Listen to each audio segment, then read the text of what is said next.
ce abai dare duhu.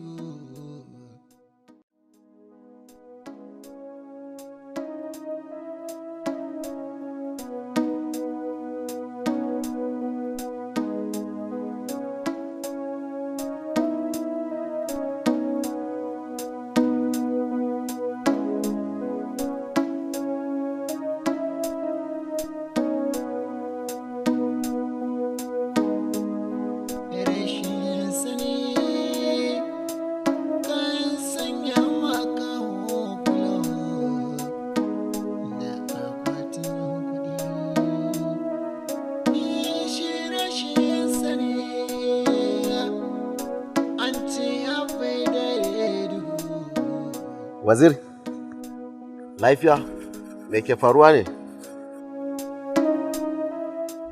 Tabbas abokina komai ya kusa zuwa ƙarshe.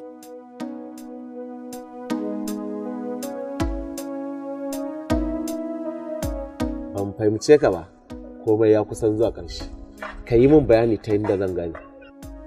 Jiya Allah ya haɗa ni da Saurat. Yarinyar da nake maka bayani akan ta kana min kallon sakarai wawa ban san komai akan ta. To kai abokina, yarinyar da baka santa ba, baka taba ganin ta ba, tsakaninka da ita iyakacin ka chat da ita, to a ina ka ganta? Kada ka yi wasa da ikon Allah akan abin da baka da masaniya akai. Duk da haka, kana tunanin za ka yi mata magana ta saurare ka? Ka san wannan shine babban kalubalen da nake jiya maka?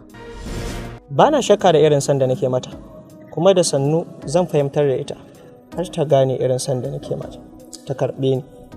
To, Allah ya sa, amma fa abokina kana burge ni ta inda kake nuna jajircewarka akan dukkan abin da kake so. Allah baya son kokonto. A komai idan ka mika masa al'amuranka, to zai maka komai. To, haka ne da wannan dan wannan. Tamma dai Allah sa mu dace.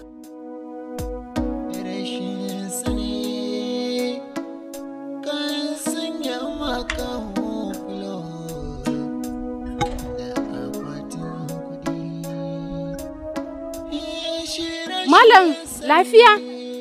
Lafiya ka zo mutane kofan gida ka tsaya? Kai malam ba da kai nake yi ba? Ko dai ku ne irin barayin nan da kuke fakon idan mutane kuke shiga masu gida? Wajen ke nazo. Kai malam bana son rashin hankali.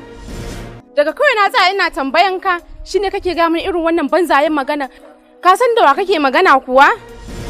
Tabbas kana ɗaya daga cikin waɗanda aka bani labari a anguwan nan 'yan shaye-shaye. Tabbas bakina yayi kaɗan da ya furta irin kyanki. Kuma babu wata alama da zan nuna da za a bani dama in shiga wannan farfajiyar. Amma na san da sannu za a bani ko da ban nuna ba. Na gode. Goodbye.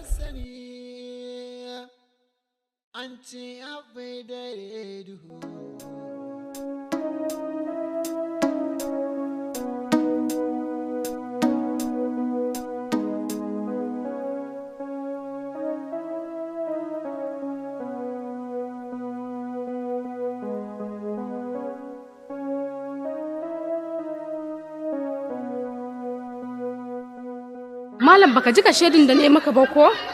In dai zaki bani lokacin ki koda so ɗaya ne ni kuma zan bayyana miki kaina ko ni waye. Na lura da kai, so kake ka cusa kanka inda ba a gayyace ka ba, to ina so ka sani daga yau sai yau kada ka ƙara bibiyan inda nake. Ha ba Saurat. Bai kamata kina yi wa zuciyata haka ba. Kusan bani da burin da ya wuce na mallake ki. Ina ga daga gidan mahaukata ka kwato, to ina so ka sani ba a soyayya dole kuma ba za a fara a kaina ba. Nazir, ya welcome. Rashin sani